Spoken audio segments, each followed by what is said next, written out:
Welcome to those that are here. We'll call this budget work session July 27th, 10 o'clock to order. First, we'll start with the invocation. Reverend Favors. Father, again, we're grateful for this day. Bless this work that you've given us to respond to as your servants. Guide us in it. Give us the wisdom to make the decisions that are called for this county, for our people, and for the work that needs to be done for the citizenry. In the name of Jesus, who is our Christ, our prayer. Amen. Amen. I pledge of allegiance to the flag. I pledge allegiance to the flag of the United States of America and to the republic for which it stands, one nation, under God, indivisible, with liberty and justice for all. Only approval today is of today's agenda. Is there a motion for approval? I'll move. Second. Commissioner Holloman, seconded by Commissioner Favors. Move right on to new business. Today's FY 2027 budget discussion, and I'll turn the floor over to Mr. Burton. Thank you, Mr. Chair. I wanted to take this a little time this morning and just to kind of go over the high level, maybe not quite a summary, but some of the things that we're looking at going into 2027. Obviously, we want to maintain our services and address the external factors. All indications so far is our major revenues will probably remain stable. This upcoming next 2 weeks, we're going to work very hard to hammer out our expenditures and revenues. All the departments have turned that stuff in. Finance staff is inputting that in so we can take a look at it aggregately. So we haven't gotten that far yet. It's still a work in process. Our primary budget pressures this year are obviously insurance. We just come off of that large discussion, our fringe benefits, and public safety pay.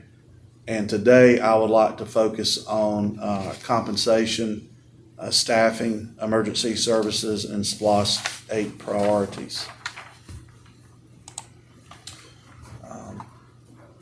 The big thing that everybody is interested in so far is our tax digest, and just looking at that at a glance, we're looking at about $7.43 million tax collection, and that is computed off the rollback millage. We took the assessed values and inputting our FLOST and LOST, all those inputs.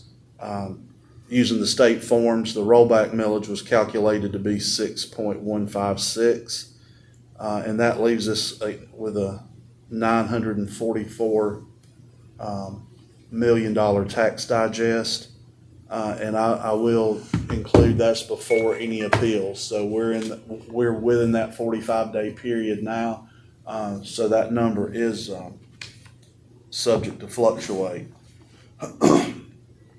I pulled one cost driver in addition to salary, obviously, is fringe benefits, and I pulled that number countywide, and it ranges anywhere from 48% to 67%. But if you look at everything on an average, we're about 52%. So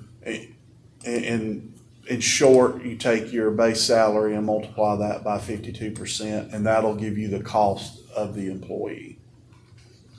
We're also looking to have our insurance increase. There are several things we can try to do to mitigate that before next renewal is negotiate with a different provider, rebid the entire process out, so that there are options. Brandon, let me stop you right there. If you don't mind if I ask questions through this. For the average fringe benefits, I think it's important as we talk about salaries and benefits that do you have a number for average cost of employee benefit wise? The reason I ask that, at school system or other counties, aren't you usually around 30% for benefits per employee? Some of the stuff I run, I had always been using 35%, but looking at everything, because salaries have increased, your retirement contributions increase, your health care increase. So that's driving that up higher and higher, around 50%. The last place I worked, we had comparable salaries and we were at 51%. Okay. So this number is probably not too far off. Just quickly scouring the internet, most other places was around the 50% mark. And I guess I'm just trying to make the point that it sounds like our benefits are very lucrative if other employers use a 30% number for. Yes, in the past, we'd always used around 35%. Just when if someone makes 50,000, you Add multiply it by 35% to get that total cost of the employee. But with insurance, with retirement benefits, with all that, that's creeping up to 50%. Thank you. Again, taking a little bit cost escalation factors that we've been faced with. Obviously, again, insurance was around 30% in each category for both health insurance and liability insurance. The liability insurance, obviously, that's reflective of how many claims that you have. We just come off Helene, so everybody's still paying for some of those claims. Retirement and workers' comp, those have increased about 30%. And those, your retirement and your workers' comp, those always increase as your salary increase as well. So, every time a cost of living or, a pay grade is increased, those contributions increase there. So that keeps inching that number up to 50%. And that's exactly how that works. And as the payroll goes up, work comp is going to go up. That's what we do. That's since I chair the comp board for the state, that's how it works. And we're going to see that increase. But we do try to get back from the comp board to the entire state. So we sort of try to offset ours by being able to do some things. And we're a favorable county, so we'll get a lot of set off because we have been pretty good. But it's going to increase as things increase in tax. That's how you do it. Irma, on the other hand, we're just at the mercy and a prayer. Yeah. Irma is going to be totally different for us. And to your point, I think you'd indicated earlier this year that y'all had seen a big increase in salaries, so that workers' comp had increased. Oh yeah, exactly.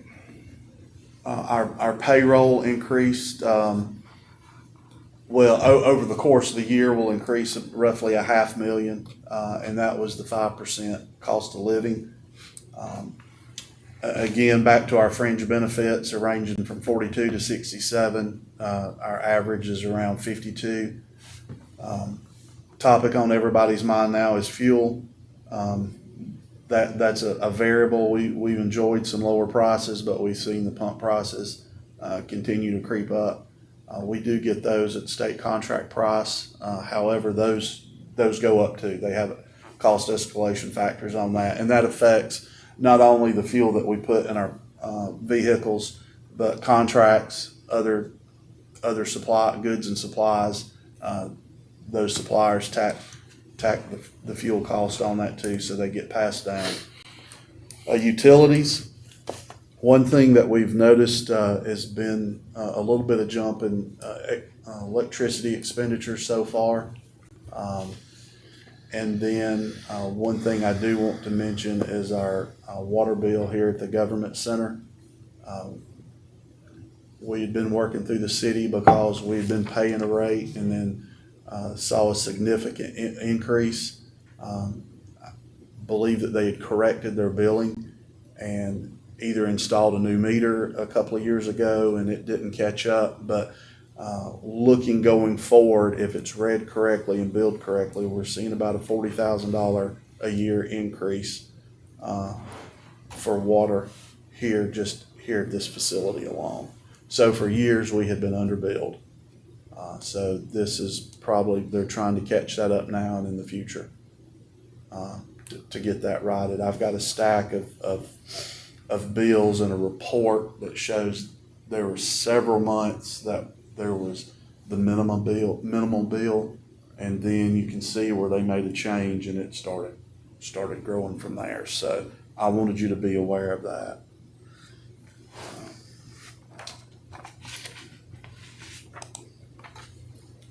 And then just a few things. Say that once again for me. So they're saying that we were on the bill, Yes, basically, and that the new readings now that they're trying to catch up, and this is going to cost for us how much of an increase? about $40,000. Because I think our bills were $100 and some change. And looking at that, that's a deal for a facility this size. Yeah, that's so what it'll jump up significantly to what we're paying. So you could figure a structure like this. What do we say, about 1,000? Is that our bill is gonna be about $3,500 a month, and we were paying about $120 a month. So technically, when they built the building in 2011, they just had a standard meter, and that meter was never changed. When Like a we residential moved in here in kind? August of 2011, So we were paying $100 and something a Yeah. month for this bill. just a basic bill. Yeah, we've been paying a very low bill. So now we're going to pay. About $3,500. Okay. Is that 40,000 with the cost sharing with the city, or is that kind of That's the just total bill. total increase of So what? they'll pay 18.5% of it. Okay.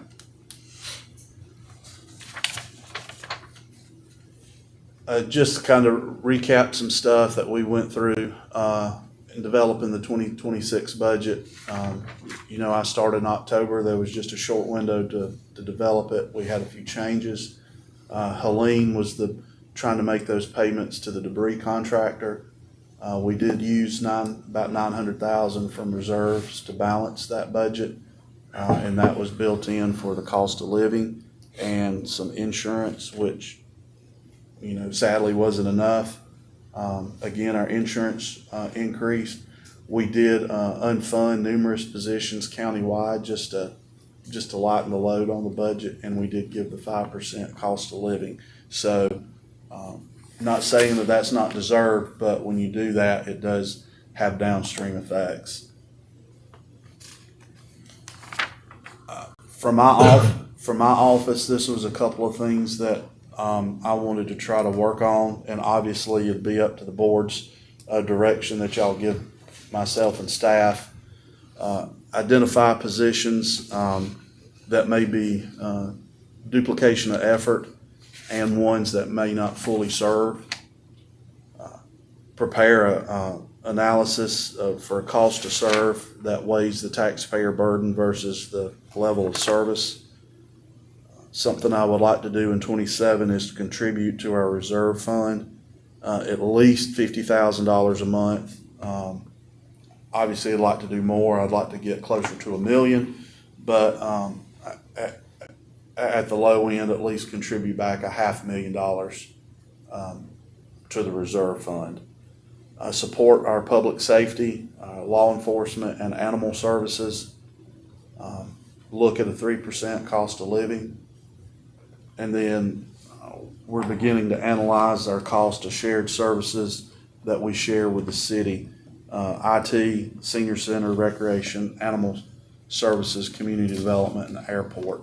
Those are a lot of things that we do get funding back from the city, but we expend a lion's share of that as well. So we're going to take a hard look at those numbers.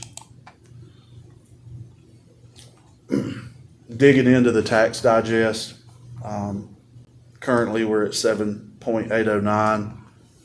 Using the PT forms, what the state's provided, taking into account our floss, we're looking at 6.156 millage rate. The net digest is listed below, a little over 944 million.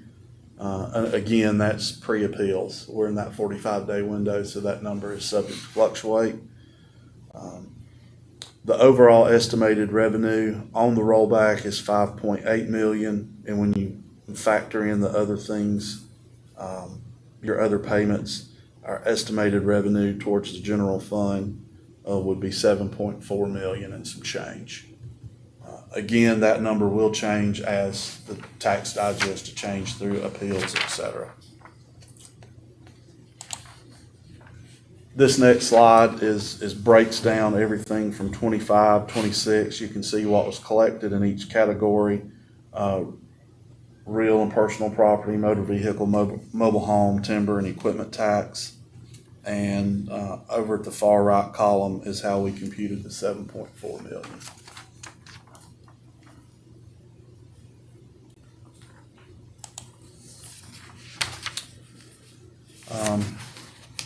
Sort of digging into one of the priorities is public safety. Talking with the sheriff's office, and it's a trend nationwide, region-wide, nationwide. A lot of officers, especially 911 dispatchers, are going to smaller agencies or leaving the profession altogether.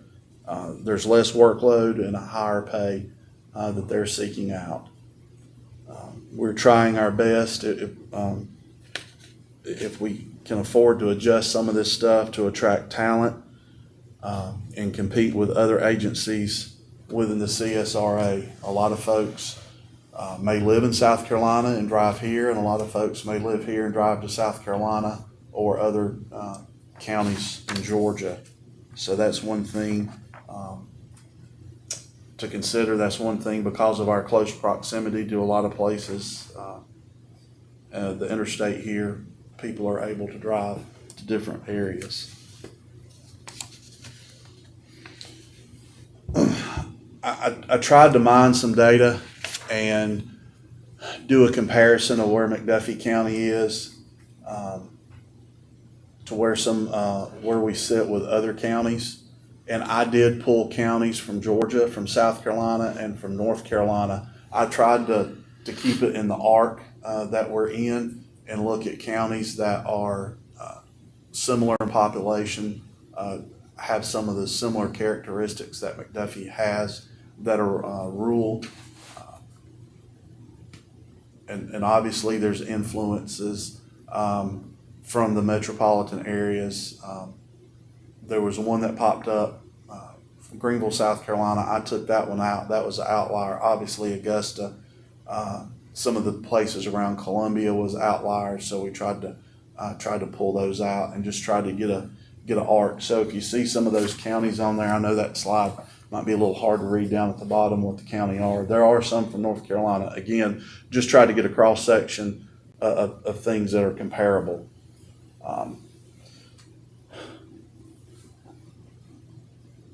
Taking all of that into account, try to establish a market floor of a break even, if you will, of salaries. And it computes out to $52,416 a year. McDuffie, we're at $48,205. So we're a little less in that competitive edge. That market floor kind of is the baseline and gives us where folks will tend to gravitate towards that line across the chart.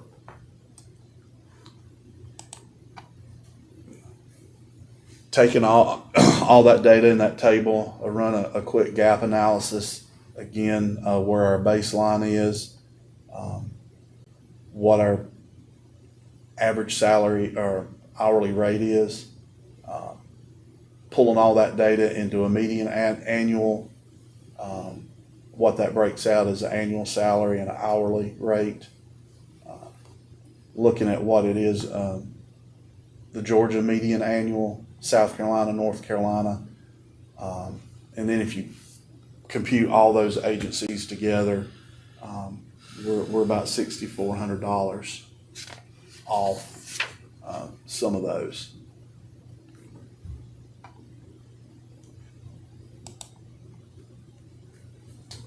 Met with the sheriff's office staff developing this budget.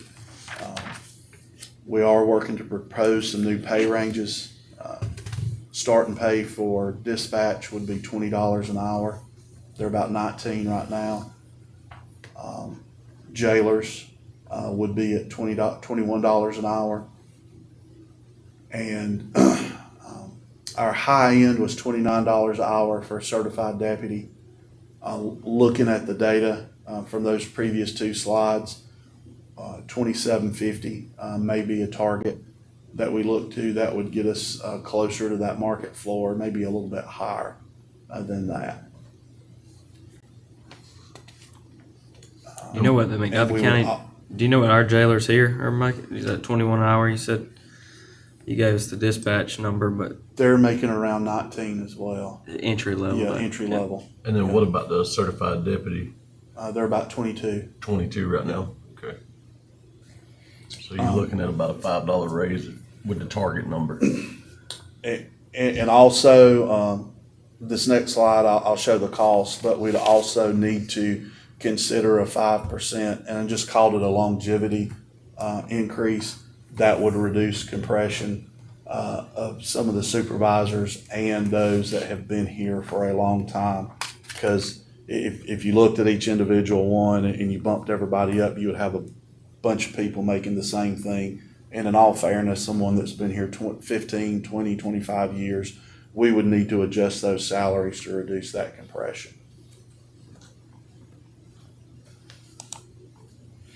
The cost of this plan, and this is the $29. This is the high thing. The $20, the $21, and the $29. Total, we're looking at $229,000, and these are base salaries alone. And you've done that on the 29 for the certified, right? Correct. Okay. So that 229 doesn't include the workers' comp and all the benefits increased. No, when you factor in our average of 52%, you're looking at $348,000. That's the cost, and it's on this next slide. And obviously, there's options any way you want to do this. Don't do it at all. Phase it in over a couple of years, or go ahead and full bore. So I gave you if we were to implement that in January, you're looking at another $348,000 increase. So.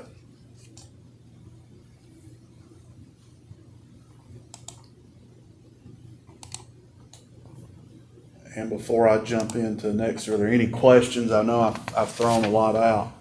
If there's any questions about either the tax digest or the law enforcement portion.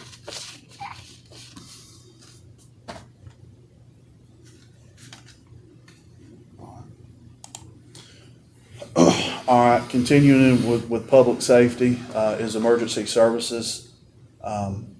This year we've got a 6.7 million, or excuse me, for 27 we'll have a $6.7 million request. And I can provide the numbers, but I think we're all well aware that this program has grown significantly over the past 7 years, and in the last few years has really taken off. While we're looking at creating this special tax district, we may want to just take a holistic look at our service delivery with options of continuing our current model, or look at opportunities to increase focus on our fire protection capabilities and possibly maximize EMS capabilities. I'll speak to the funding first. With the implementation, we go down creating the special tax district. Believe your insurance premium tax could be used to either fund it as we are, or try to work a way to offset some of the millage that would be assigned for that special tax district. Again, taking the net digest numbers that we talked about earlier, value of a mill is about $944,000. That is up significantly. Say it's up roughly 40-something thousand. I think this year we're at 897 and some change. So it did increase.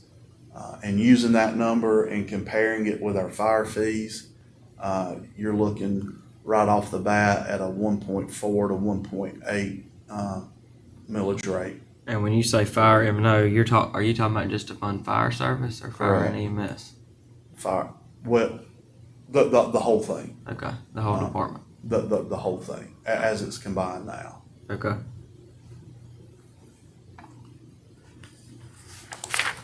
This next graph just shows our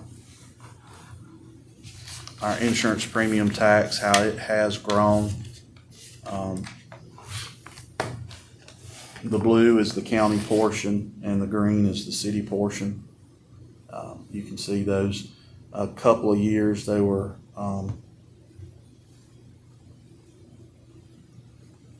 between 2025 and 26, we estimated about the same, but we do see a somewhat of significant increase projected for 27. Has the town of Deering made any progress with the insurance premium tax discussion? No, sir.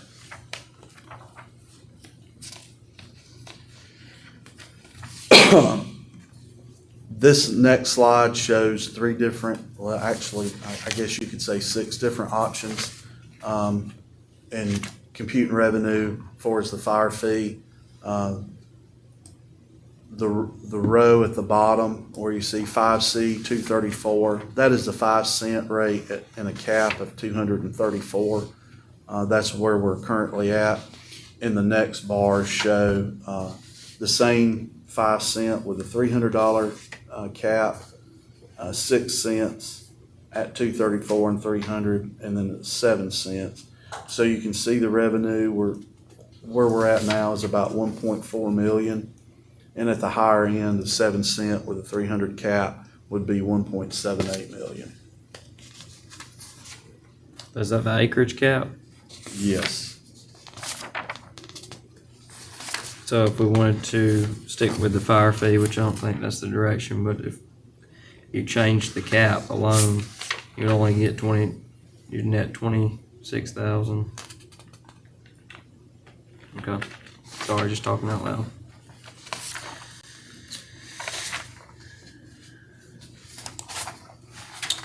All right, and taking all this in, I know several have asked about how we can improve services, take a different approach, however you want to frame it. So we could explore whether EMS can be delivered by a regional provider. This possibly have benefits to increase our fire station staffing, provide some better recruitment and retention, and strengthen, build out our fire marshal's office. We have a part-time fire marshal now that does all the fire code inspections. So this could present an opportunity to enhance our fire service capabilities. Again, y'all have asked what some of these EMS costs are. I think we're roughly, if you'll remember, fire, EMS, emergency management, all that's combined under one umbrella. So it's supply and equipment costs are easy to pull out in determining what the true cost of EMS is. With all the salaries married under one, it gets a little difficult. But we're roughly probably expending about $2.5 million for our EMS program. It brings in about $2 million. So I think any government agency that you talk to, EMS always runs in a deficit. Where I was prior, our EMS costs always were well above our EMS revenue. At a smaller agency, but our revenues and expenditures for the EMS never matched up. 2 counties that touch us have regional providers, Jefferson County and Columbia County. Columbia County just signed a contract for $2.5 million, and I think by 2030 that goes up to around $3 million. And Jefferson County, we pulled their budget and looked at their stuff, and they're at $700. They pay $758,000 a year. Are they using the same service? They are using the same vendor. Yes, they're using the same service provider. And however, I mean, they're starkly different staffing models. One county only staffs, I believe, 2 ambulances, and the other staffs quite a bit more. I think they're up to 8 or 10.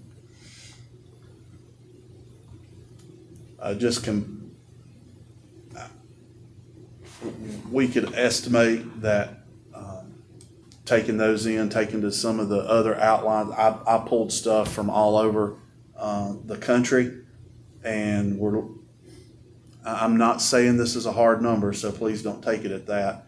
We could expect to pay around $1.5 million. I think that would be fair. Again, there's a lot of variables. There's a big range in there, so that's not a hard and fast number. I think it's an area. At 1.5, what you estimated how many ambulances would we have running at 1.5? That would be our current model at 4. Putting an ambulance at 4 stations, Okay. and probably a 5th one for a backup. So one station would have 2, and the other one would have 1. And then, so we wouldn't necessarily, that's about what we run now, right? Correct. So we had the same coverage Correct. with roughly $1 million in savings. I wouldn't frame it as savings. I would frame it as costs, because you got to determine what you're going to do with that, with what you're not expending. Are you going to cut it out completely, or are you going to reinvest it in your fire service? So I wasn't going to frame it as a savings. I was framing it as a cost. So, well, I asked that to ask this, and tell me if I'm wrong, because this is just a idea. So if we wanted to get to the floor for the sheriff's office, and we got an extra, not an extra, I don't know how to word it the way you want, but with $1 million that we're not having in cost, that's $1 million that the fire department would get that they normally wouldn't get, correct? Potentially, yes. Could we Yes. possibly take a little portion of that to help the sheriff's office and then still give the fire department? There's an opportunity to that, and later on, towards the end of the presentation, I won't say I figured out a way to cover that cost, but there's some opportunity or some avenues we can look at to make that happen. Okay. I jumped ahead a little bit, but my And mind so- was just running. In these costs also of what, so to say, when we don't break even, but the $500,000 difference, have you also factored in the fact that we are spending about $500,000 a year on ambulances? Because I mean, if you factor in what we funded and splossed for ambulances over the next 5 years, those are also costs, even though they're not coming out of general fund, the taxpayers are funding another $500,000 a year in. They're costs that I didn't build into this, but you're exactly right. And I probably should have made another slide to show how much we've used SPLOST to invest in that. I actually do have. And you'll have some other things like liability. Yeah, it'll alleviate the county of liability. Well, also with the regional provider, this is small numbers compared to everything else, but you're saving on fuel, insurance, on the ambulance.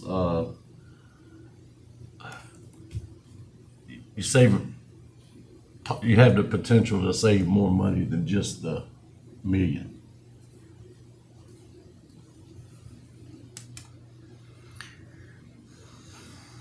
Out of SPLOST 6, there was $213,000 for ambulances. Out of SPLOST 7, there was $878,000. That the two SPLOSTs, so a little over $1 million out of the 6 and 7 were allocated for ambulance equipment or ambulance. But I think SPLOST 8 was even more than that, It was. because we've been funding some of those.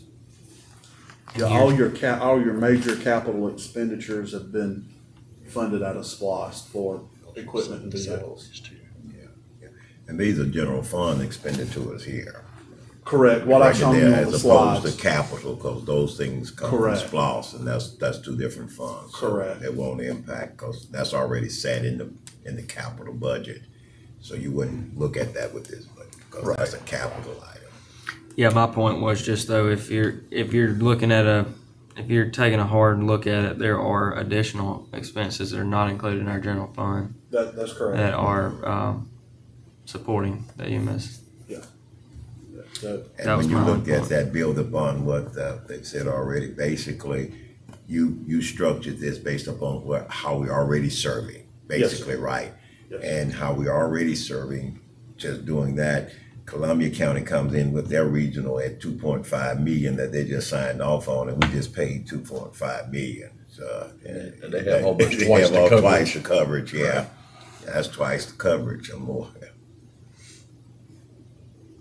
it would take some doing. I could probably true up that 2.5 million number. Again, it's sort of difficult because our salaries, everything's under that one umbrella. Because, if you had two distinct services, you paid fire out of this and EMS out of that, it'd be easier to do. But since it's a combined service, it does kind of muddy it a little bit. But there's a way. It takes some work, but try to extract a true cost. The supply, the service, the equipment costs are easy to pull out. And obviously personnel costs are your biggest costs in providing any service. So that's where it gets a little difficult. It's not impossible, but it's difficult to get a finite number.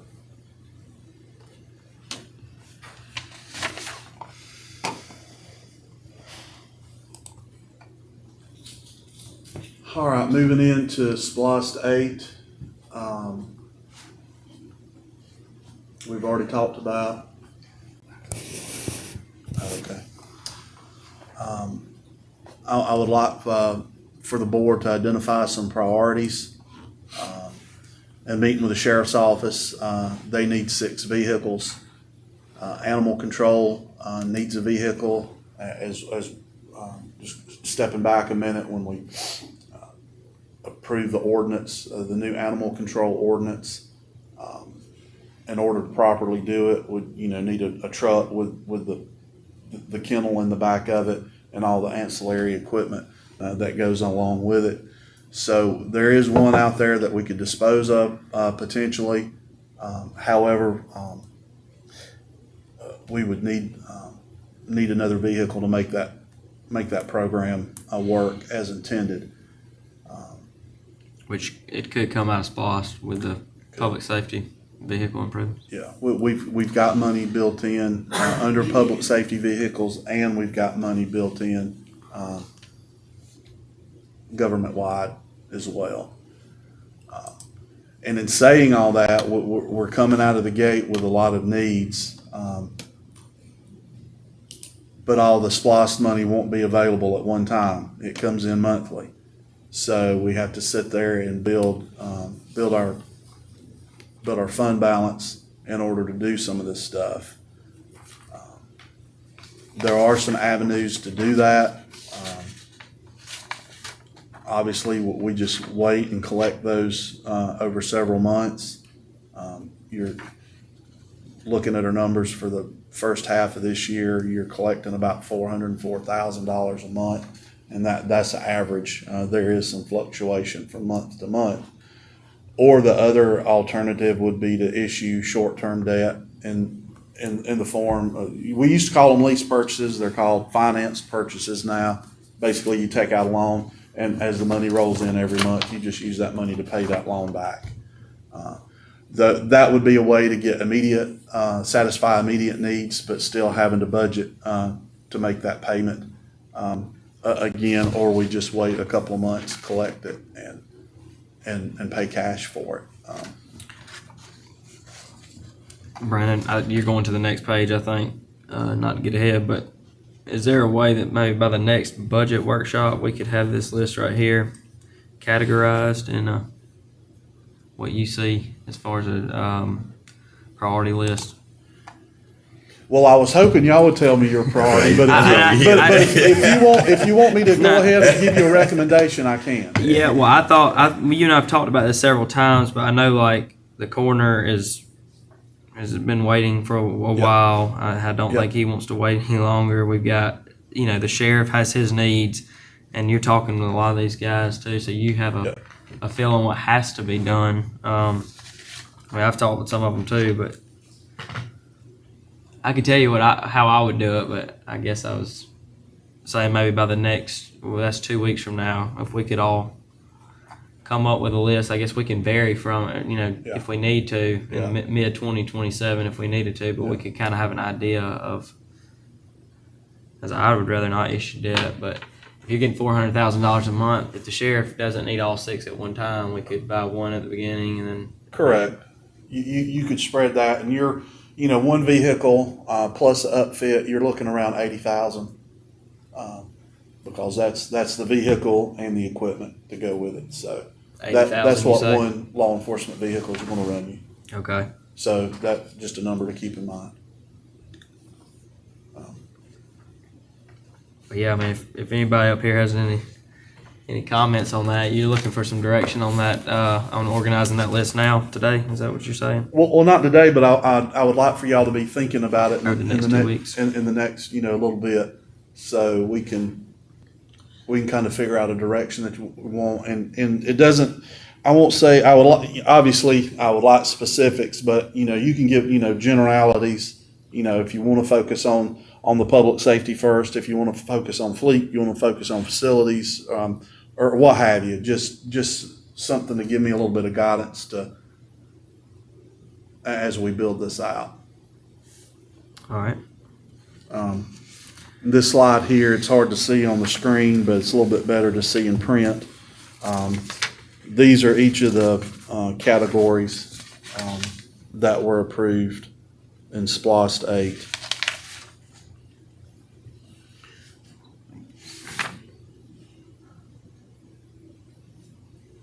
And I won't go over that unless there's any specific questions. Was the 400,000 number you gave us in SPOS? That's the county's. That's the county. That's not the split. That's after it's been split out. Yeah. So we're looking at about 4.8 annually. The 400,000, that was the county. No, we collect the SPOS and then we write a check to the city. So if you added them up, it's probably all of it. yeah, I think our number was more like 300 a month. Mm-hmm. Since we're gonna pay them their share.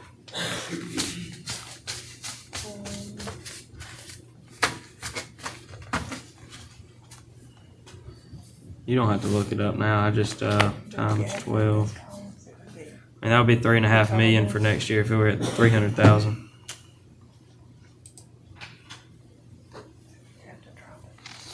Is this number here, That's all of it. that's all of it? Okay. So it would be less. Okay. So the 404 would be a little bit less after you deducted Deering and the city's allocation. So you would take. Yeah, I think monthly at the budget report's about $290 a month. So if we had several of these things going simultaneously next you year, would roughly take 34% off of that 404,000 okay, for the county portion. all right.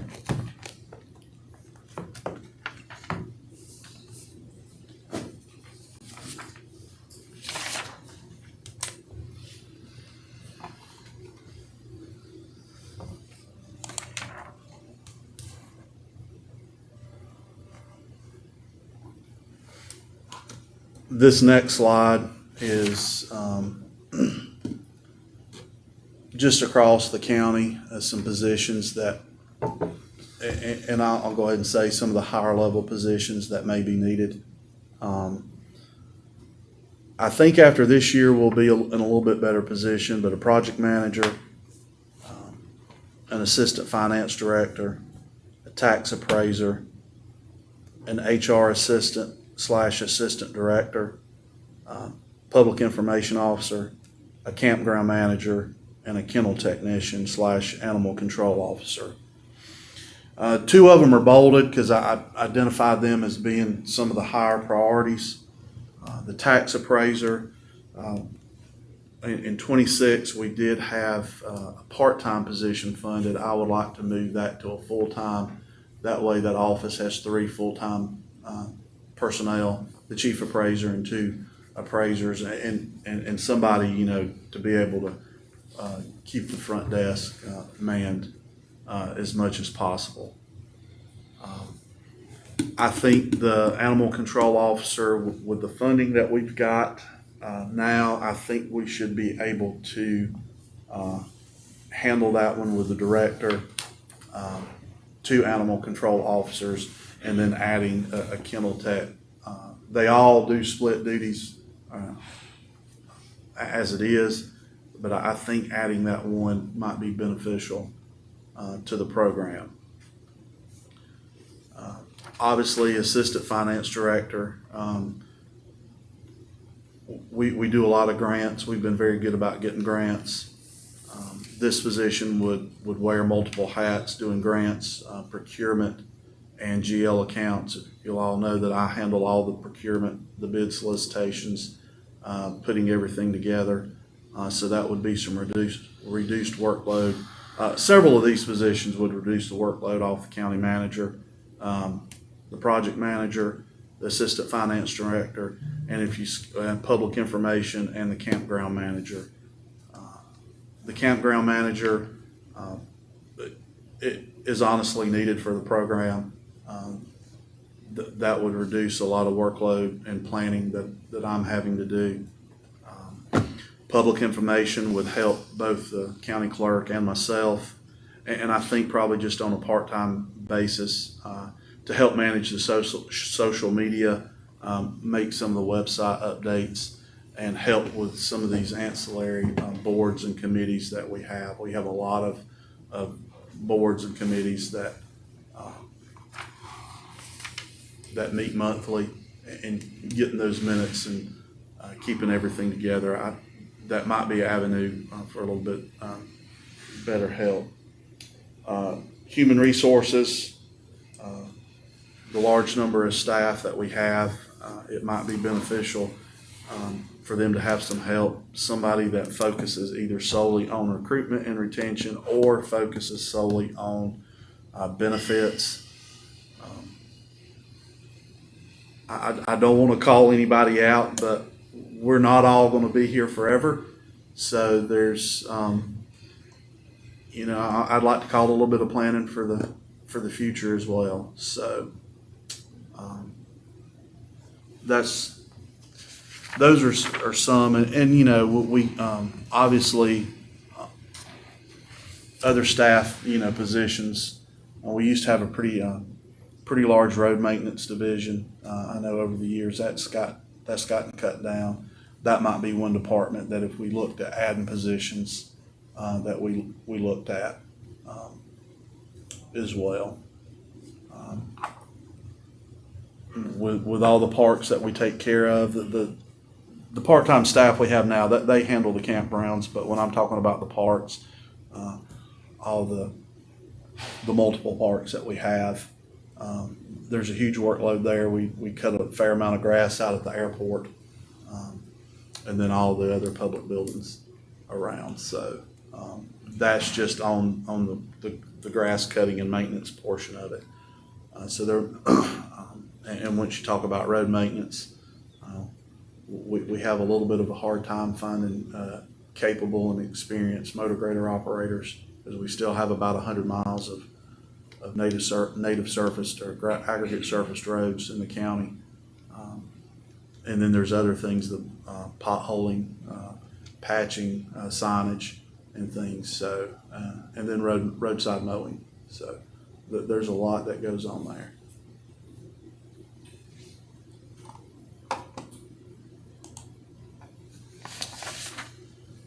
This might be one of the most uncomfortable slides, but I'll have to be honest, there's probably 6 positions across the county that that either could be reorganized or we could stand to be without. And if you pulled all the salaries and the fringe benefits on that, you're looking about $350-something thousand in savings.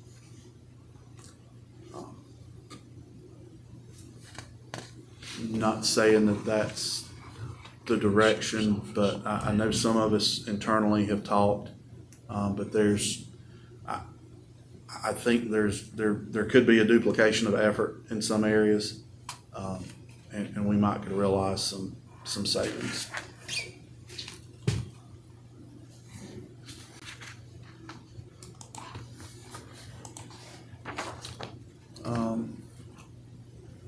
And just sort of as we wind down here, obviously, I know y'all need more information. There's several things at play, but looking at millage direction, your thoughts on law enforcement compensation, your thoughts on emergency services, staffing and SPLOST priorities, and then direction on our reserve contribution, adding back into that reserve account. And then here finally at the end, as I mentioned earlier when we started this, we're still working to develop our revenues and expenditures. With the increase in certain things, we're hammering those out by department so we can look at it fund-wise and county-wise. Working diligently on the special fire tax district. That's moving in a direction, still getting information, working with outside people to help with that. And that is all I have. Thank you, Brandon. What about, I got a couple questions here. The budget book that y'all developed last year, will that be in a draft format by the next budget work session? Or probably No, sir. not. Okay. Some of the, to me, I just love the document y'all put together last year. It has every department's goals and kind of just being able to go back and see all the things that are checked off this year is pretty phenomenal on y'all's part. So, pat on the back to y'all for that. Some of the items that you and I have discussed, but like demolition of the old building on White Oak Road, I'd like to kind of, if we have room in the budget to include that next year. The intent was to get that done this year, and it's just been finding the time. Yeah. It's been pretty busy. These first 6 months have been pretty busy. So. Yeah, and not complaining by any means, but I just like I said, I like being able to see the different departments' objectives and how they'll be funded as well. So. We should have a rough draft of the budget sheets, of the worksheets. Okay. With the line items, but as far as that document, that'll come later. All right. I think those are my two questions then. Any further discussion or questions from the board? Just one quick question. The campground manager position is needed. Didn't at one time we regroup everything to have, or maybe we didn't, we talked about it, but the group, the parks, recreation, tourism. That was thrown out about trying to combine some departments. Okay. And having somebody over, that was just sort of a back of the napkin conversation about seeing how we, could maybe merge a few things. Okay.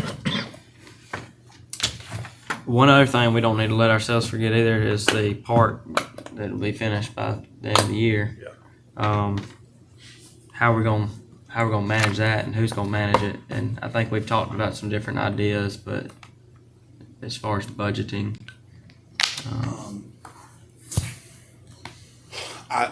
Honestly, if the price, we can negotiate something with Tri-Escapes that's doing both the old courthouse and the government center. We might could add that on. for the landscaping. Um, and either staff, maintains the facilities, or we look at, partnering with somebody, in that respect, to do all the maintenance and the cleaning and everything. Well, and not only that, but who's going to keep the place occupied and bringing in revenue and that kind of thing? Because I know you don't have time to do that. Add that to your list. So No, would that be- I would envision that would be something that falls under tourism, okay. that they would handle that one.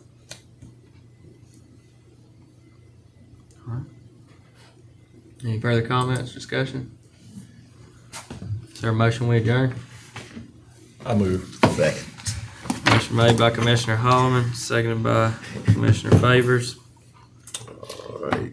Meeting adjourned. Yeah.